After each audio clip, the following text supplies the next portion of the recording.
Hello 10th class, and so today we are going to discuss this question paper of yours, that's periodic test 2 for the August month.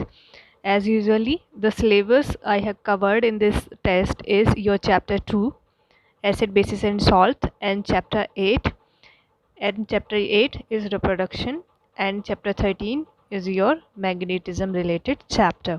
Right so ये जो 3 chapter हमने इस test में जो है MCQ के type questions में cover करने की कोशिश की है. This test is of 10 marks and 10 questions. So जो बच्चे इस टेस्ट को अभी ऑनलाइन कर रहे हैं वो कमेंट सेक्शन में अपने मार्क्स बताएंगे मुझे, उन्होंने कितना स्कोर किया और किस क्वेश्चन में उन्होंने गलती की है. इस टेस्ट में मैंने वो क्वेश्चंस बच्चों लिए हैं बोर्ड एग्जाम से जो आपको सबसे ज़्यादा कन्फ्यूजन पैदा करते हैं. ठीक है, तो चलिए स्टार्ट करते हैं टेस्ट. बच्चों पहला क्वेश्चन था आपका, प्लास्टर ऑफ पेरिस का रासायनिक सूत्रक क्या है. तो प्लास्टर ऑफ पेरिस का आपको याद रखना है बच्चों, रासायनिक सूत्रक होता है calcium sulphate dot half H2O. बच्चे ये सवाल आपको जो है थ्योरी में 1 मार्क के लिए लिखने के लिए भी आ सकता है और MCQ में टिक लगाने के लिए आ सकता है, इसलिए दोनों तरह से याद रखना. प्लास्टर ऑफ पेरिस में जो है और जिप्सम का फॉर्मूला सेम नज़र आता है.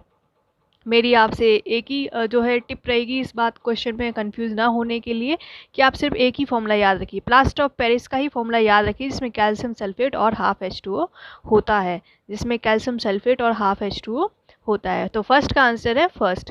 सोडियम क्लोराइड के जलीय विलयन में विद्युत प्रवाहित करने पर सोडियम हाइड्रोक्साइड उत्पन्न करता है, यह प्रक्रिया कहलाती है. देखिए, सोडियम क्लोराइड में जलीय विलयन यानी जल में घुला हुआ सोडियम क्लोराइड जो आपका टेबल सॉल्ट है, जो आप सब्जियों में खाते हैं नमक, वही इसी की बात हो रही है. ठीक है, इसमें जब हम विद्युत प्रवाहित कर देते हैं तो सोडियम हाइड्रोक्साइड का उत्पन्न होता है और इसे हम कहते हैं क्लोर क्षार प्रक्रिया. क्या कहते हैं इसे? हम कहते हैं क्लोर क्षार प्रक्रिया. तो क्लोर क्षार प्रक्रिया के तहत आप समझ गए होंगे कि आपका आंसर क्या होने वाला है. आपका आंसर हो जाएगा ए पार्ट. ठीक है, क्लोर क्षार प्रक्रिया. ओके, आगे बढ़ते हैं.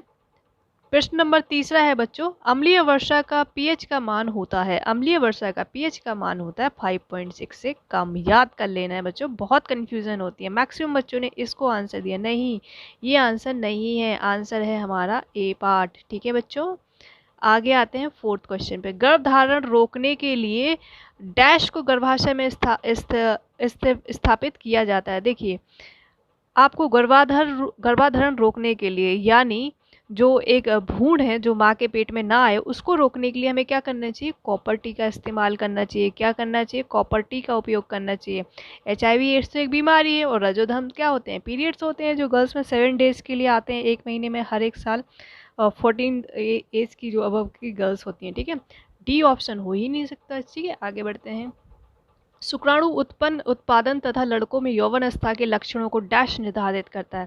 लड़कों में जो है दाढ़ी मूछ का आना, उनकी आवाज़ का तेज़ हो जाना या आवाज़ का फटना जो है, ये सब जो है उसकी यौवनस्था की जो निशानी होती है, ये टेस्टोस्टेरोन का नामक जो हार्मोन होता है वो नियंत्रित करता है. ये आपको याद कर लेना है. ठीक है बच्चों, आगे बढ़ते हैं. अलैंगिक जनन में बीजाणु समासंग होता है. देखिए, ये जो अलैंगिक जनन में बीजाणु समासंग होता है ये राइजोपस में होता है. ठीक है, अमीबा में तो दिखंडन होता है और हाइड्रा में मुकुलन होता है ना. ईस्ट में भी आपका मुकुलन होता है. तो ये सब तो आपको इसलिए जो है, जिन बच्चों ने मेरा वो देखा होगा, क्या बोलते हैं उसको, प्रैक्टिकल जो मैंने वीडियो डाले हुए अपने चैनल पे, जिन बच्चों ने प्रैक्टिकल्स देखे हैं वो ये गलती कभी नहीं करेंगे. इसका आंसर होगा राइजोपस. इसका आंसर क्या होगा बच्चों? राइजोपस होगा, यानी ये ऑप्शन होगा. ठीक है, आई होप आप लोगों ने गलती नहीं की होगी. चलिए आगे बढ़ते हैं, प्रैक्टिकल्स जरूर देख लीजिएगा. 7th क्वेश्चन का आंसर मैं आपको डिटेल में जो है देने वाली हूँ. एक वीडियो बनाया हुआ है मैंने छोटा सा, उसमें अच्छी तरीके से समझाया हुआ है. ठीक है, सो इसके लिए अभी वेट कीजिए, मैं इसको अभी डिस्कस नहीं कर रही हूँ. विद्युत मोटर में फ्लेमिंग का कौन सा नियम उपयोग किया जाता है? ये हमें याद कर लेना है. देखिए, इस चैप्टर जो 13 है आपका, इसमें आपका सिर्फ और सिर्फ जो है हम मोटर तक पढ़ने वाले हैं और मोटर तक जो नियम लगा है वो फ्लेमिंग का बामहस्त नियम है. कौन सा लगा? फ्लेमिंग का बामहस्त नियम है.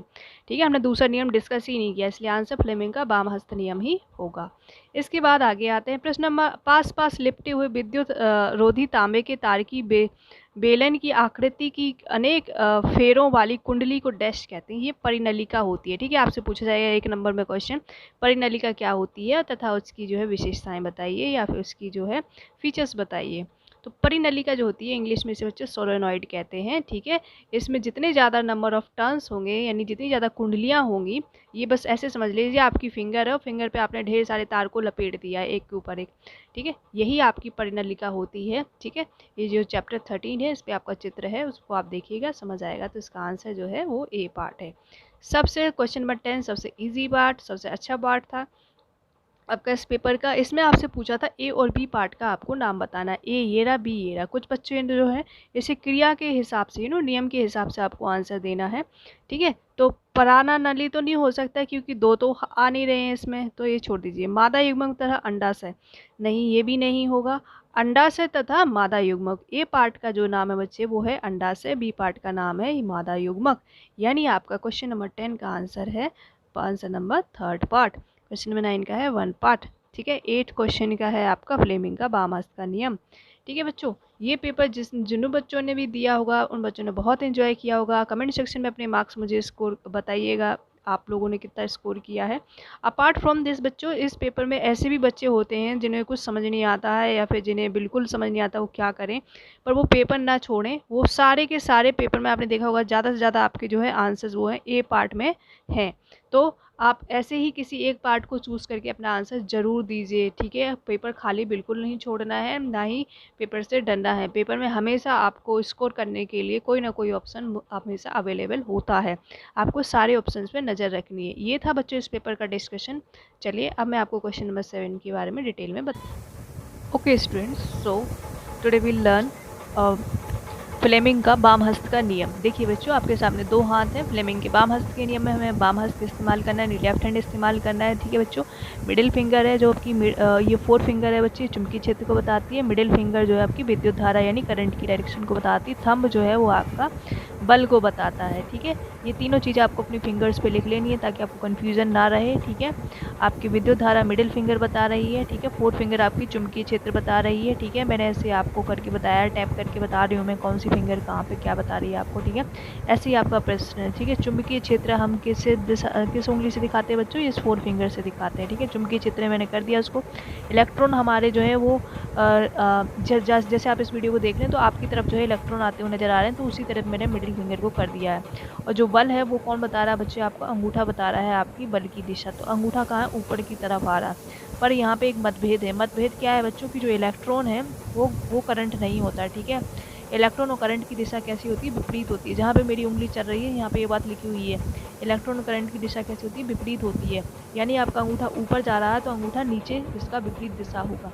ऊपर का विपरीत विलोम क्या होता है बच्चों, नीचे होता है। तो आपका आंसर क्या होगा बच्चों, नीचे की दिशा की तरफ होगा, ठीक है। और याद रखिए मोटर में जो है फ्लेमिंग का बाम हस्त का नियम लगता है, ठीक है।